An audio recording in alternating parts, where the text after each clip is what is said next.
at least everyone has some magic damage. But I guess with Global Silence and Ghost Ride, you basically are invulnerable, though, is the one True. benefit. There's Yeah. almost no way to die in those moments. So if Team Liquid can pick their fights in good ways, they absolutely can carry this to some momentum. But usually the counter to Spectre is like pressuring him in lane. Do you think the Mineski heroes are going to be able to handle that with what they have? The supports are pretty strong on Liquid side. We'll find out what the last hero's going to be. Okay, yeah, they definitely can pressure the Spectre. They just got an edge. Okay. That's one of the scarier, stronger laning heroes, I would say. And something that's been getting first picked in a lot of these games by certain teams and regions, e.g., most notably, S4's been playing this whenever he can get his hands on it. It's been really good, too. The amount of damage that you can output, as long as you have a good laning stage and you start transitioning into those typical Dragonlance, Hurricane Pike, Ags builds, nobody wants to focus you because you're hard to kill, and then you just turn your heal on and you go crazy staying alive, and then you just toss tons of damage in a team fight. As long as you're not the person that's focused, the hero can work really well. With that said, though, they do still have a Necrophos, so if she ever does get initiated on with a disable of some kind and lowered, she can be bursted quite rapidly. So I think Liquid does have some solutions. It's not going to be the worst thing in the world for them to take a moment to use some spells to burst Enchantress, but it's actually going to be a support Enchantress. Jab's going to be playing that one, so maybe less worth it. Yeah, we would likely see some amount of items in scaling. At least I would like to see it, because Enchantress, to me, one of the better heroes against Spectre because of the range factor. Spectre, with all your damage output from Dispersion, is range based, so the further away you are, the less damage you're taking, or if you're far enough away, you take none at all. And that's kind of Enchantress in a nutshell. Sit really far back and throw those impetuses. So I like the hero against Spectre, but we do need to see some farm if you want Jabs to be an actual big damage dealer. And Mushi going to be playing a Tiny this game. He's been focusing a little bit more on like typical hard carries, so maybe a little bit more ganking focus this game, or maybe he will go more of a fighting build. ISOSI is going to be playing the Wraith King and Moon on the Mirana in the mid lane, looking like he's going to be up against Matoma Man, I guess, on the Necrophos. Yeah, I don't imagine we see a mid Spectre. Or a mid-prophet, there's almost no way, right? Surely you put that on silence. There's not enough trees to make little friends from, Yeah, there's no. Mid-prophet has been done before, I guess. Is more where I'm just like, oh, I've seen that happen. It could theoretically make sense. But I agree, the mid-necro is way more likely and sounds a whole lot better. So the lanes are going to be super important here for both teams, really. And I think when you're up against a Spectre, the most important thing is that you end up having some kind of pressure on him so he doesn't get off to a great start. So big pressure from Mineski's side is, I think, what's going to be on the menu. All right, well, here we go. Lane's going to unravel. It's going to be Mineski playing on that dire side. A very important game for them. They still have to verse LGD as well as Liquid here, and they're already at a losing 4-6 record. They need to start putting up some wins if they want to get into that winner bracket of TI. As for Liquid, seeing a bit more comfortable. 5 wins, 3 losses. They just need to have some strong showings here on their last couple day of games to find themselves starting in the winner bracket, which is the main thing that matters. Whether they get first in the group or third or fourth, it's, it affects your matchup come playoffs time, but Absolutely. You just want to be in that winner bracket. Yeah, but the high seed also is pretty significant because hypothetically you get first seed in the lower bracket and you're going to play against the worst team or the worst scoring team in the opposite side. Once in a while that'll end up being like Wings or something. You never know. But any advantageous seed is always going to help a bit. A little observer ward placed down here for Mineski trying to spot out the Liquid lanes because they want to get the right matchups. But so far, as of yet, I don't think they've spotted each other. We do see some treants moving across the map, though. And that means they are going to be able to tell on Liquid side a little earlier. See if they fight over the bounties a little bit here. Liquid wanting to contest a bit, but they already have control of 2 runes on the opposite side of the map. This is the safer play. Maybe they could have gotten 3 there, but for all they know, there's maybe 3 or 4 Mineski heroes sitting around waiting for a first blood. Yeah, you don't see anyone top, so like you say, you don't know how many heroes are down there. Play it safe. Just take your 2 bounties and focus on executing your game plan, which is going to be this strong, aggressive tri-lane up top, at least initially. Both GH and Kuro are looking to secure Miracle's early game farm on Spectre, and he is playing in what is traditionally the harder lane, as Manessa Mushi hiding in the trees, forced to TP actually down bottom. He doesn't want to mess around up top. He sees these 3 heroes and says, I am going to go deal with the Nature's Prophet.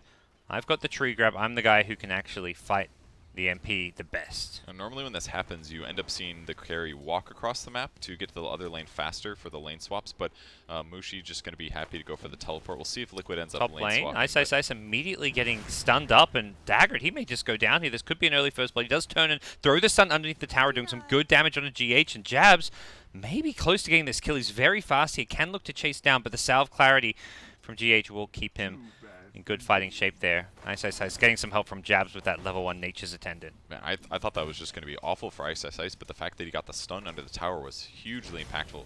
Another stun on Enchantress here, but no follow-up as the creep wave is pushing, and in fact, Venge is going to lose a lot of health here. They can't really chase too much further. The curse is going to slow them down a little bit and also prevent them from wanting to cast too many more spells, so... There's a lot of trading, but ultimately this looks pretty good for Mineski for me, at least. Enchantress already picked up a quick level 2, so all of these early trades that are happening are just going to benefit them because of the attack speed reduction. They aren't pressuring Spectre, though, so it's accomplishing some things, but not everything. Yeah, and the pure fact that it's a 2v3 lane where they're just trading harass and going kind of even speaks that the other lane should be going well because bottom is a 2v1, mid pure 1v1, but it's an okay matchup for the Mirana. Although at the same time, I'd say it's still maybe 60-40 Necro favored. He's just such a strong laner. Yeah. He's trying to play around runes if needed. It's going to be an illusion. Not the best one to grab at the start of the game, but still worth grabbing for Matumba Man here. And keep in mind that at any moment, Nature's Prophet could teleport around the map and try to help out with some right clicks. Having the Blightstone is absolutely going to help there. This is, I think, one of the strengths and why Nature's Prophet used to be played quite a lot is that you run these tri-lanes and then suddenly it turns it into like a 4v3 if there's a tri-lane versus tri-lane action, and Nature's Prophet can tip the scales. Would take him away from this bottom lane for a little bit, but you can always use your TP scroll to get back after using your teleportation skill. Well, they're doing a pretty good job of zoning Miracle. He's not very harassed. Bottom lane, they've gone in on Nature's Prophet. Avalanche tossed back. They have a Frostbite followed up, and that's going to be first blood. Mushi brings down mind control. It's amazing how many levels they've gotten already. Crystal Maiden picking up 3 and having Frostbite available to interrupt the TP. It was really good timing. They've gotten plenty out of their lane. 15 and 5 on Mushi's side and CM 4 and 0. So yeah, they've gotten a lot of these creeps. That was a very, very nice little pick up there. I believe, using some of these side camps here, getting lots of good denies. Top lane, they've gone back in for a little clash once more. It's the dual stuns coming out from the Radiant side, but that's not going to be enough here as Wraith King on full retreat here will go down to Miracle. Jab's going to try to get the follow-up kill, though. It's going to be low. He's got a salve, though. You know, with the Skelly following, he's a little worried about getting interrupted. It's stopping the salve, yeah. All right, he's going to be safe to do it now. He actually is just going to go for TP's out while salving. That's a little bit surprising. He TP'd only back to his shrine, so he didn't go all the way back home. And very smart, he TP's to the shrine, because if he TP'd to his tier 1, I believe it would have been like a 5-second TP or something. Because of all the action there. Something most players just completely forget about when TPing the towers. And he was actually just here to pick up the Ring of Health, so this is just a nice efficiency play for him. And I like that he rushed this pre-getting boots, because this is a bit of a scary lane. And as long as he keeps his health full most of the time, it's going to be his supports dying, not his hero. And ultimately, that's more important than the opposite. Yep. As far as the big picture goes, you can see the CS is looking pretty damn decent for Mineski, though. 3 lanes. All 3 of their core heroes getting farmed. Necro, the one hero on Liquid side who you could say, yeah, he's having a good time, he's having a good lane. Whereas both Spectre and Nature's Prophet, while not getting completely shut down, aren't quite farming as well as Mineski. Maybe they'll catch up in a moment here, but I mean, this is one of the big reasons that you usually Mirana leaped in, gets the kill mid. Nice rotation from Ninja Boogie. Okay. But this is why you don't always want to do tri-lanes, is because the tri-lane usually helps you overwhelmingly win that one lane, but the other dual lane is going to be tough. And in this case, the dual lane is still doing very well. Yep. Top lane. Stuns being exchanged between GH and Ice as the dual lane continues to hold their own up here. And the really nice thing about to kind of expand upon that is that it's not even just the fact you've got a 2v1 lane. This support CM can rotate between mid and bottom.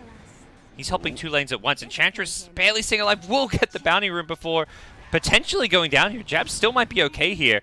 Actually going to turn and fight here. The last word from the silencer. Is it going to be enough? Doesn't look like the damage is there, and he gets both bounty runes as well. Ninja Boogie getting the ones down bottom, and GH ends up going down to the shockwave spam coming out from Jabs. Great use of the enchant. And also some very unfortunate neutral creep findings with the Satyr. Mineski has actually been kind of owning with this dual lane, the Wraith King Enchantress, and we even saw the skeletons being used effectively. I mean, Liquid was getting really good benefit from Arcane Curse. I think he had that, Ice had that Arcane Curse on him for like 15 seconds or something. Gone in again on top. Miracle in all sorts of trouble. He's getting stunned and initiate on once more with the skeletons, and Jabs will finish him off with some right-click poinks. Ninja Boogie actually TPs up top, expecting a bigger clash. He was lurking around mid, looking for another initiation onto Matu's Necrophos. Doesn't find it. It's fine he came, though, because Jabs is able to use Enchant to grab the catapult from the enemy side. Yeah, so this is actually a huge push coming now. Great especially time. Once these skeletons end up aggroing. Yep. This was meant to be the tri-lane Spectre, where you secure his farm, you tri-lane him, and give him a good time, but that just has not been the case. It's going to bring the supports once again back up to this top lane to try and defend, but these double sieges are still in the tower. And they have way more levels. 3 level 4 heroes versus 3 level 3, so that extra skill point can make the difference in these low engagements. Yep. But Creep Wave pushes past, which means it's going to be catapults tanking towers, and maybe a little Ice tanking towers too. Yeah, they glyphed there, but it was when the towers were actually hitting the heroes. They could have perhaps kept these siege creeps alive if they timed that glyph better, which was a bit of a mistake, but either way, that's a lot of tower damage in a lane that's supposed to be an off lane. Maybe another kill in the safe lane, yeah. Prophet gets cleaned up with a Mirana rotation here. Nicely done. Mushi having a very good time with this favorable matchup and finding some kills. The CM of Ninja Boogie's just been moving around the map. At that time, you know, it's Moon. He's going down there to help out as well. And even if Ninja Boogie isn't necessarily in the right place at the right time, at any moment he's giving everyone mana, which is going to go so far. Everybody needs it. Mirana's going to cast Starstorms when possible. Tiny's got Avid Toss combos that are always going to outtrade with the Nature's Prophet. And we've seen plenty and plenty of Wraith Fire Blast so far, all being valuable. And even the big recent Ench nerfs were to the mana cost of the level 1 Nature's Attendant, but with CM Aura and the dual lane versus tri-lane and Magic Sick charges, there's never been any mana problems for Jabs, who's now going to find another initiation and another kill, brings down Kuro. 2v3, Mineski are just crushing this top lane. They're not stopping Spectre farming. Oh, first Reaper of the game going to come out as Necrophos looks for a kill. We'll end up bringing down Ninja Boogie, not perhaps the big kill he wanted with the Mirana, as Crystal Maiden. I didn't catch the beginning of that. I'm guessing he leapt away at the same time that he got Reaper Scythe, maybe? Because it wasn't even close to dying, so it must have been just a nice reaction from Moon, which makes sense. This guy's almost always on top of things in the mid lane, wins almost many of his matchups, hasn't been doing the best this TI so far, but definitely still playing well. Matu pressuring him along this mid lane. Bottle Charge is going to be forced out by Moon to keep him alive behind his tower. This is laning against Necro. It's not fun. He's got all this sustain, all this constant spam. He starts to right-click hard now that he has phase boots, and even though you're a Mirana with some magic damage, that is not enough to ever really pose a threat on your own to kill him. Jab's getting a D-ward on the cliff ward, so diving tower is going to be a bit easier, and placing knobs right next to the shrine is going to give him vision at all times of where Spectre's going to go, because he knows his lane is not very safe, and more Skellies spawn on the top lane. This tower looks like it's going to fall for sure. Yeah, they didn't get it with the siege creeps, but they'll make sure they get the job done this time around. Spectre, no interest in defending, is actually just trying to get some jungle on Miracle, though. He's going to run into Jabs in the trees there. Jab's already level 6, so that's so good. The Impetus up, he gets a whole lot harder to deal with. He may be able to just solo kill the Venge behind the tier 1 tower, and back in the mid lane, Matu actually goes down. He popped the Ghost Drop, but the double Starstorm hits him and deletes him from the game for the next 25 seconds, as Crystal Maiden will be the price. Mind Control TPing in to clean that one up, but might get Moon too. Yeah, he leaps, but he's got this Arcane Curse on him, so he's going to take a lot of damage, has 9-1 charges. Should be okay even without popping them. So he holds on to them as Mushi. Needs to be careful on mid. It looks like Spectre, wow, surviving on a sliver of HP at top. Can Ice will finish him off as the action also continues to unfold back in the mid lane. It's going to be Mind Control, who's very low underneath the tower. He was looking for some additional fodder, but couldn't quite bring down anyone else on the Mineski side. So Miracle got a kill on Jabs with the help of GH before going down there. Not really worth it for the Spectre. Yeah, I mean, any gold that he can get in levels are huge, because he does pick up 6 from this, so at least he can get in the game easier, no matter where he is. And finally their global strats online, essentially. Yeah. Oh, arrow not going to land on March in the mid lane. The Starstorm is there, though. Reaper coming out. Will it get the kill? Not quite. The stun's coming too late, but Necro will not get the kill. It's Miracle instead, getting a double. Fantastic recovery for the Spectre, who just respawned. You talked about the global. That's what we're seeing here. These heroes can just be anywhere on the map so quickly. The Nature's Prophet TP, the Spectre Haunt when it's up. Wraith King does not have ultimate here. He's being blocked by the Treants after the Sprout. Great cleanup coming from Liquid in the mid lane. They get the tier 1 tower on top of it. Losing GH in the backlines there. Enchantress able to finish him off. I believe that must have been an urn charge ticking him down. Not the end of the world for the support, though. Almost finished him off with just right click. Something else I forgot is that Enchant actually has a basic Dispel on it now. Completely slipped my mind, but he used it against the Necro to remove Ghost Shroud and make the kill a lot easier. So the Enchantress pick is just really paying off this game and looks fantastic. One of the, few rare Dispels in the game with the removal of several, or at least some of the easier to buy ones like the old Diffusal Blade. So very value against Necrophos. So Mushi's still getting a lot of value out of his safe lane. He's picked up a Blink Dagger already, 2-0-1 on his game. Being very effective here, and it kind of looks like Liquid doesn't feel comfortable about surviving through a possible dive, which I do not blame them too much. Yeah, I don't think they want to be too aggressive in defending their towers or playing on the map when there's a Tiny with a Blink Dagger this early on.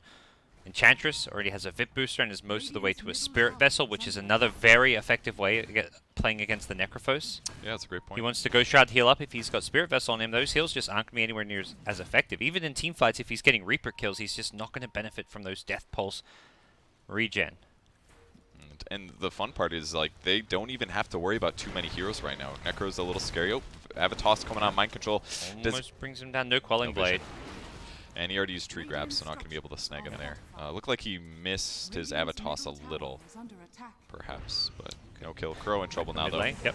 Kuro has a sentry, but the Observer Ward's on the high ground, and he didn't get a chance to go and check it. But the TP coming in, Mind Control wants to turn and fight this one. There's going to be a Crystal Main ultimate from Ninja Boogie. They need to bring him down as quickly as possible. Spectre, not the one who gets the last hit, but did help bring him down. Jab's just going to TP on out. Swap going to cancel it. Invis is there from the Mirana Moonlight Shadow, but the dust is going to stop this one from being too effective, and the chase is on. Jab's 2 points in Untouchable.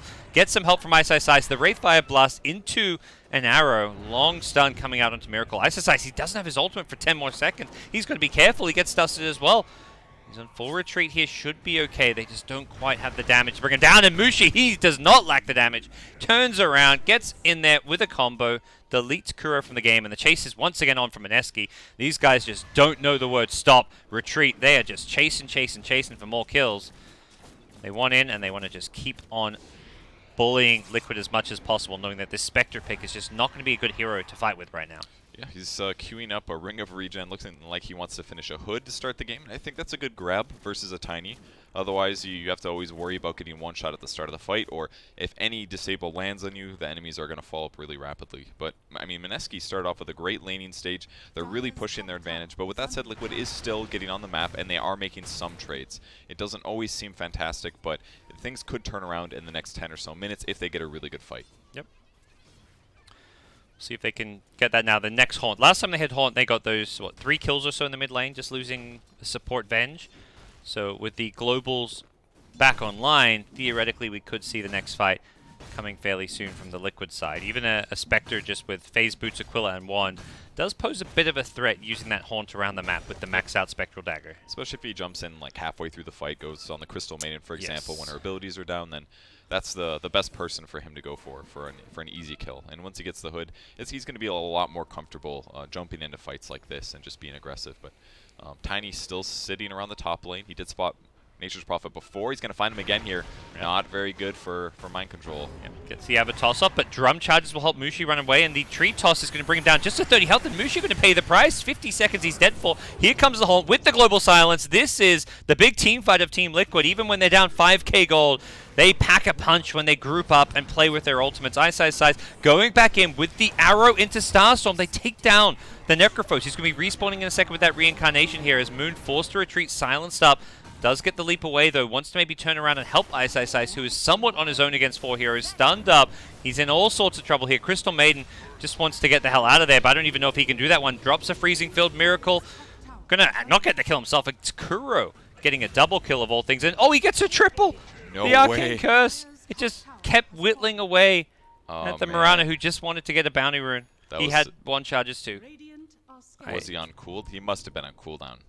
I don't. No, No, did he I don't just think not? so. He was Ugh. running. He'd been running away for a while, but maybe Okay, I do I did remember not his honestly escape. see. So I do remember his escape. He was pretty low. He had a haste rune. He got out of there. He did have to leap through the arcane curse. I mean, that's a lot more than Crow expected. But all of a sudden, he just got real smart. I mean, that was what, Yeah. 3 kills, 6 more int than he had at the start of the game, making a big difference. The global silence was huge there. Although I could blame Mushi a little bit. He went for an Ava before blinking. He didn't go for the Ava toss combo. When you do that, it doubles the avalanche damage, but he went avalanche into toss afterwards. It gives you more stun duration but far less damage. And yes, he's ahead, but Nature's Prophet's level 10. He's got a drum. He's got a drum, so his HP's okay. If he just goes for the Ava toss there, he gets that kill and doesn't die for nothing. So I think that was a little bit of a mistake there by Mushi, and they've also capitalized to get all the other kills. So good fight for Liquid.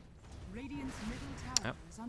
Well, we'll see what Mineski's next move is going to be. They've got these ultimates down. Theoretically, they should want to go fight.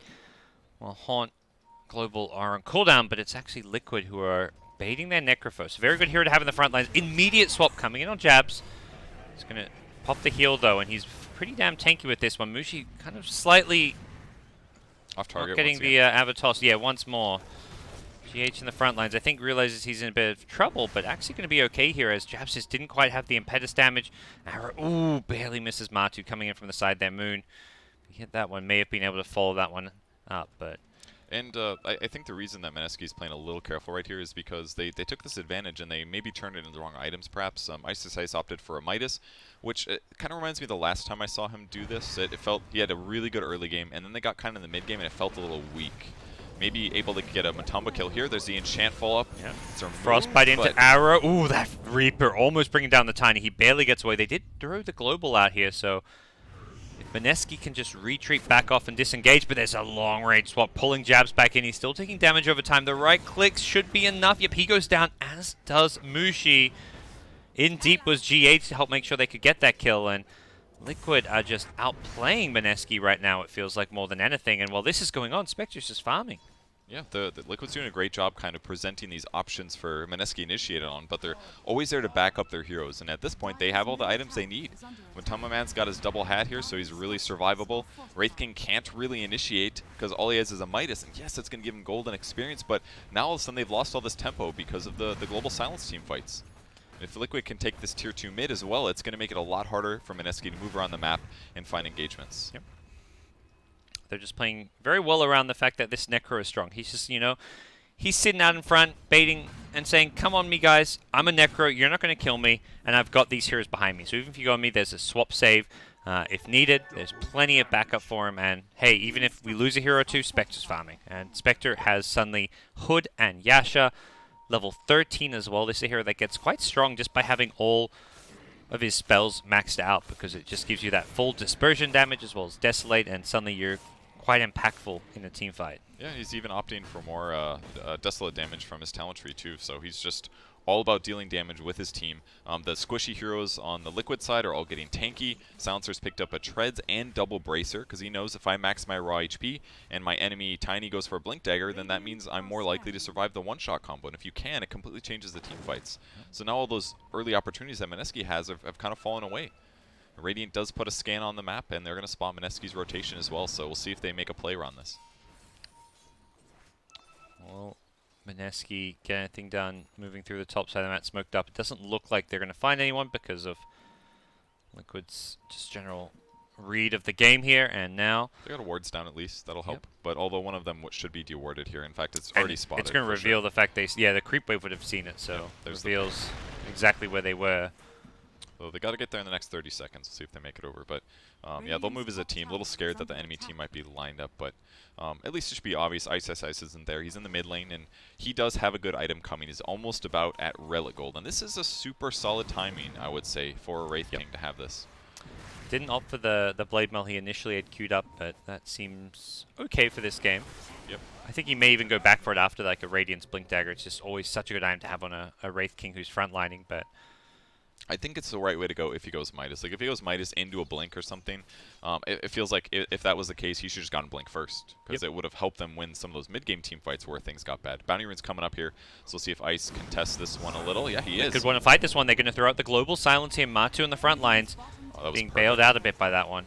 And I think Ice actually kind of Ninja Boogie though. him, but ultimately that was really good for Mineski. One extra death for a global silence, absolutely worth it. And they did use Moonlight Shadow as well. I guess you could argue is a bit of a loss, but considering the way that Ice did that, he goes to stun the hero at the same time that Bounty Runes are up. A lot of teams are doing these 3-man rotations to prep for these team fights, and Mineski actually didn't even have to fully commit there, and they still got a lot of Bounty Runes. Yeah, they got 3 out of the 4, and they find themselves able to make a move once they get this Radiance while global is still down. Ice. Getting nice and close to it. Does need to find a target to use his Midas on. I know, that's hurting me. I gotta look away. I mean, I guess he's like, these neutrals are actually dead, and even if you go further down, they're also dead. He needs just a lane creep, but there's 3 liquid heroes here, so. Yeah, somebody must have killed him, so. He doesn't want to risk his life for a Midas. Nothing to turn into gold. He should, though. Yeah, now those neutrals have respawned. Come on, Ice. So, other core we haven't taken a look at it is Moon. Has got a Maelstrom with a Treads, and going pretty typical in terms of talents and stuff like that. BKB afterwards is going to allow him to just kind of hit the backline and do a lot of damage, but usually there's this definitely a little bit of a slow period in the mid game until Mirana gets from like item 1 to item 3, where she's good but not the craziest carry. But we'll definitely see some impact in the late game. Nature's Prophet just using the ultimate to push out some lanes here, as Mushi will take the mid tier 1. Back down at bottom, Matu doing damage to the tier 1 of Mineski, and likely will turn this into a tower for tower trade. Mineski pretty happy with this. The mid tier 1 tower a bit more important, especially for playing around Roshan, and they don't seem to care too much about this bottom side of the map. Yeah, at least not until they get their stuff online. So Radiance shortly up. Global Silence is on cooldown as well. I guess the best benefit, it feels like, of forcing that out is it did force Liquid to be kind of slow with the way they pushed that. They didn't go for a let's dive and engage them. It was more of a we'll just kind of passively hit the tower, and Mineski did the right things to make that slightly delayed while still getting a lot of items on their side. So it provided them some cover to now finish the Radiance, and never mind, here comes the swap in. This should be Wraith King's first death. Yep, okay. We'll get him, but I don't know about the second kill here. We'll see if they've got the tools to do this. He does use the Quelling Blade, but he's still trapped in the Sprout here. Matu has a Reaper. Is the damage going to be enough? It looks like it. Miracle comes in with a Horn as well to make sure they can take this fight. He's looking for more. Ninja Boogie does end up getting dusted up here, and Miracle Manta out of the Frostbite. Easy kill onto the Crystal Maiden as they set themselves up to take a tier 2 tower. That was really well executed. Reaper Scythe at the perfect time. He does get the Radiance recipe buyout at least, but that's definitely one of the most dangerous things about Venge is you get so out of position with swap that if you don't see it coming, it's going to be a bad time. So tier 2, and maybe they go high ground as well? I mean, no, they're going to go back and defend because Tiny's taken the tier 2. So good for Mineski at least. They did a great job with their 2 cores. They're already in position. If somebody got ganked, the other 2 were going to be able to push really rapidly, and the 2 that didn't get ganked are the ones that can push the best. I think definitely I like the strategy behind it, but you don't want to lose your Wraith King at the same time, and that's where I think Liquid, considering they're the ones with the Spectre, they're the ones that are scaling well, are going to be like, well, we just killed their Wraith King while Spectre got involved in 2 kills, and we took a tower. Like, anything that drags the game out and keeps it even is going to favor the team with Spectre right now. Yeah, that's true. So looks like Mineski is going to maybe try to contest Roche, but it is so gone. Yeah, Medallion plus Wave of Terror. And you maxed out his passive too, so bonus damage to everybody up to 30%. Yeah. Those right clicks starting to add up as Spectre, no Radiance queued up anytime soon, has a Manta into Diffusal. More common build we've been seeing, at least the Manta part of this. The Radiance just being prioritized later and later in the game, and it seems to become an item that you can always go back for. There's no rush to get it like there was maybe in the past. But I do really like his itemization in this game. I mean, you saw it when he went on the Crystal Maiden. CM turns, drops Frostbite, he instantly mantas to remove it, and then there's not really much holding him back from getting those kills. And the purpose of the Diffusal is he's already got Manta. It's not that uncommon of a spec item, definitely not prioritized, but against a Wraith King, until he hits 20, he can be mana burned, and they can kill him without his ulti going off, which is a huge advantage. So a little scary for Ice in the next 10 minutes or so, depending on what this Diffusal timing is. Yep. Still got about 2,000 gold to go to finish it, though. Liquid is smoking up, looking to take a team fight. They're a little bit maybe too early. The Haunt is 15 seconds away, and actually Miracle's going to TP in. I think recognizing that his team may find a fight right away, and they sure as hell are. They're going to go right in on Ice, who does have reincarnation, but he's been swapped out of position, something you talked about. And Kuro with the global silence gets arrowed, though, before he can use it. If they can kill him quickly, that'd be huge for them, and it looks like they'll succeed in doing so. No global for this fight. The Reaper comes out. They don't get the Reaper kill on the Wraith King, but he still goes down nonetheless, and it's Mind Control kicking out 2. Moon's BKB. He's trapped. The Sprout block. What a play from Nature's Prophet, blocking him on the low ground. He couldn't get out. He had no leap charges left, and Mushi in trouble as well. Should be finished off. Miracle getting the kill in it all, as they go hunting for more jabs. Can't get out of the Sprout. 1 or 2 more right clicks. Miracle Huge place. gets the full team wipe. And that was the first item pickup from Nature's Prophet as well, rushing a Silver Edge after his Drum of Endurance, and it pays off there. They break off the Untouchable for Enchantress, and they're able to get the kill. And it just seems like they have the right heroes. The Necro has actually been working quite well against the Wraith King. They swap him way out of position, and at that point he's committed. And because he doesn't have a Blink Dagger yet, he can't blink to escape. And then they just do a little bit more damage, and the Reaper's Scythe makes his second life feel so worthless. And that's the really nice thing, is that they can kill him so easily on his first life. Wraith King, he's got 2.2k health, but this Midas Radiance, you're just not that survivable. The Blade Mail doesn't make you that much tankier, but it does kind of deter them from maybe going on you. He's only got that queued up now. The Blink Dagger also, often allows you reincarnate, you can then blink away if you get caught out. So just going for this more offensive build has not paid off at all for Ice. Yes, at this point it definitely feels a lot like a mistake. They've lost so much opportunity to provide tempo here. They might catch Matumba Man top at least. Got Spirit Vessel charges to reduce the heal, but hey, there's still a global silence. Moon goes in with the BKB though. Tries to leap in and finish off Matu, who does have the Ghost Shroud Death Pulse heals. They're going to immediately kill the Crystal Main. They do end up finishing off the Necrophos, but Spectre's in here just cleaning up, takes down the Wraith King with the help of the Diffusal Blade. Didn't have reincarnation anyways. Mind Control dusted up. That does allow Moon to get the kill on him, but Moon, out of leap charges, once again in some trouble. Ninja Boogie getting like 2-shotted by Miracle, who's got a double damage on Spectre. Wants some more, wants Mushi, but can't quite get it, because Mushi has actually salvaged this fight with the help of jabs. These two heroes holding their own, but Miracle, he's a little bit stronger. He's got the Aegis. The Spirit Vessel's going to take him down low. Mushi just doesn't want to deal with him. Toss him, do something. Get rid of that damn Spectre. He will respawn with the Aegis. Mushi, does he go for another kill? He's going to Avalanche and just blink away, it looks like. Dagger's going to chase him down, though. Miracle, I think, is going to dive this one. You can't disjoint that with the Blink Dagger, and Miracle's going in for the Fountain. He's got the Diffusal Blade. Where's the buyback? Somebody help Mushi out. He's too late. He's already dead. Moon even bought back for it. Miracle knew, and Mushi did not, apparently. You got to get out. He shouldn't have stuck around. He needed to blink away sooner. Or he needed to stick closer to the creep wave. That way he could at least try to toss Miracle back. I mean, Miracle's going to still outsmart him a bit with that, most likely pop Manta at the right time to perhaps toss the wrong illusion or something. But yeah, Mineski just on the back foot in that team fight. They kind of had to go for an engagement, but once again, Global Silence was everything here. Yeah, we'll take another look at this one here. They commit so much on the Necrophos, who does die, but when it takes that long to kill him, and because of the Global Silence, it just let the rest of Liquid swoop on in. Full HP Spectre with double damage. Miracle was just unstoppable here. And the other core spent all this time going for Mind Control. Ultimately works out, but eventually it's still a Spectre with an Aegis, and he's going to kill the rest of your team. Yeah. See, Kuro on the backlines did get kind of sniped by the Enchantress there, and it's 4 kills going Mineski's way, which on paper isn't terrible, but in the context of a Spectre being the lone survivor who completely cleans up and wipes Mineski, I don't think you're too happy. Yeah, absolutely not. I kind of feel like the Fast Spirit Vessel rush from Enchantress was a bit weak, perhaps. Maybe he should have gone more right-click heavy, like Dragonlance or something. Oh, instant kill. What a grab. 2 minutes. He just fought back as well. Kevin, this does not bode well for Mineski. Yeah, not at all. A dieback with a Reaper kill is, in SEA you call that Facebook time. That's when you tab out, you get on Facebook, and, you go do something else because you're not playing Dota for the next couple of minutes here. Spectre, Miracle, he is playing Dota. He's holding around, he's juking them. He's making all the plays here. Takes down the Wraith King's first life. Didn't quite burn enough mana here, as there were mangoes on the Wraith King as well, but he will easily kill him a second time. And Liquid on the high ground are going to look to focus down the tier 3 tower now.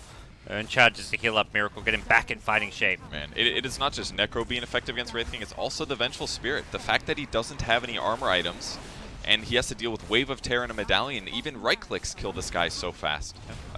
That's where, yeah, the itemization is maybe just being not quite what Mineski needed. Even 3,000 gold on Ice Ice Ice that hasn't been spent just seems there's this level of uncertainty about what to do. And Mineski go down. Game 1 going Liquid's way. Man, Liquid is so good at Dota. That looked like one of those ultra stomp games where the laning stage was a massive deficit, but they just pushed it and pushed it. It's like they were losing and they still took good team fights. Like, how do you do that? It's